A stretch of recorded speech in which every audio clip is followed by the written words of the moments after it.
જૂનાગઢ જિલ્લાના માળિયાહાટીના તાલુકાના કુકસવાડા ગામે રહેતા પ્રગતિશીલ ખેડૂત મોહનભાઈ પંડિતે પ્રાકૃતિક ખેતીને આધુનિક ટેકનોલોજી સાથે જોડીને એક અનોખું ઉદાહરણ પ્રસ્તુત કર્યું છે। રાજ્ય સરકારની મદદથી પ્રાકૃતિક કૃષિનું માર્ગદર્શન મેળવી માત્ર 6 વીઘા જમીનમાંથી તેઓ વર્ષે 10 થી 12 લાખ રૂપિયાની આવક મેળવી રહ્યા છે।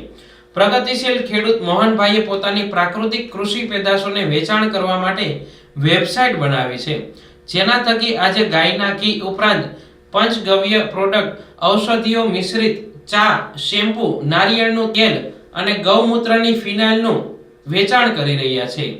તેમના દેશી ગાયના શુદ્ધ ઘી તથા પંચગવ્ય આધારિત ઉત્પાદનોની ડિમાન્ડ અમદાવાદ, સુરત અને મુંબઈ સુધી રહે છે।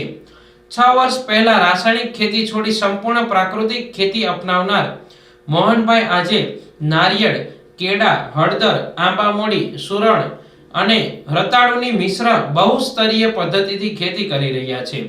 ગાયના ગોબર અને ગૌમૂત્રથી તૈયાર થતા જીવામૃત, ઘન જીવામૃત અને વિવિધ પ્રાકૃતિક કીટકનાશકોનો ઉપયોગ કરે છે। તેઓ ખેતરમાં એક પણ રૂપિયાનું રાસાયણિક ખાતર કે દવા વાપરતા નથી। ધોરણ 10 સુધી ભણેલા ખેડૂત મોહનભાઈ પંડિતે પોતાની પ્રાકૃતિક ખેતીની વાત કરતા જણાવ્યું હતું કે શરૂઆતમાં મોબાઈલ એજન્સીનો બિઝનેસ કરતો હતો। માર્કેટિંગનું ફિલ્ડ પણ મને ગમતું હતું, પરંતુ કોરોના કાળ દરમિયાન મોબાઈલનો ધંધો બંધ થઈ ગયો। આ ઉપરાંત બીમાર ગાયની સંસ્થામાં હું સેવા આપતો હતો, ત્યારે ગાયને કેન્સર ઉપરાંત તેમના શરીરમાંથી પ્લાસ્ટિક નીકળતા જોયું ત્યારે મનોમન નક્કી કરી લીધું કે સમગ્ર જીવસૃષ્ટિને પેસ્ટિસાઇડ્સ, પ્લાસ્ટિક નુકસાની કરી રહ્યું છે। ત્યાર પછી તેમણે પોતાની જમીનમાં પ્રાકૃતિક કૃષિથી શરૂઆત કરી। તેઓ કહે છે કે પ્રાકૃતિક કૃષિ એ દરેક સૃષ્ટિના દરેક જીવનું કલ્યાણ થવા માટેનો એકમાત્ર માર્ગ છે। પ્રાકૃતિક કૃષિ થકી સૌપ્રથમ ખેડૂત પોતે અને પોતાના પરિવારને સ્વસ્થ જીવન આપી શકે છે। મોહનભાઈએ જણાવ્યું હતું કે શરૂઆતમાં મેં પ્રાકૃતિક કૃષિની તાલીમ લીધી હતી, આત્મા પ્રોજેક્ટ સાથે જોડાયો હતો, બાગાયત વિભાગ સહિતના અધિકારીઓનું માર્ગદર્શન મળ્યું હતું। આ સાથે સરકારની વિવિધ પ્રાકૃતિક કૃષિ માટેની યોજનાઓનો પણ લાભ લીધો હતો।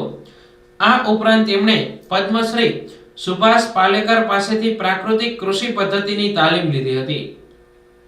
આજે મોહનભાઈ તેમની 6 વીઘા જમીનમાં નારિયેળી, કેળ, હળદર, સુરણ, આંબામોડી સહિતના પાકોની મિશ્ર પાક પદ્ધતિથી ખેતી કરે છે।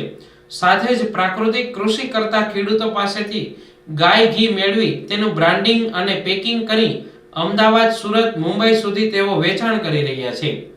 આ ઉપરાંત પંચગવ્ય પ્રોડક્ટ, ઔષધિઓ મિશ્રિત ચા, શેમ્પૂ, તેલ, નેચરલ ફ્લોર ક્લીનર, ગોનાઇલ, મોબાઈલ માટે anti radiation chip, pain killer, oil સહિતની પ્રોડક્ટનું વેચાણ કરે છે।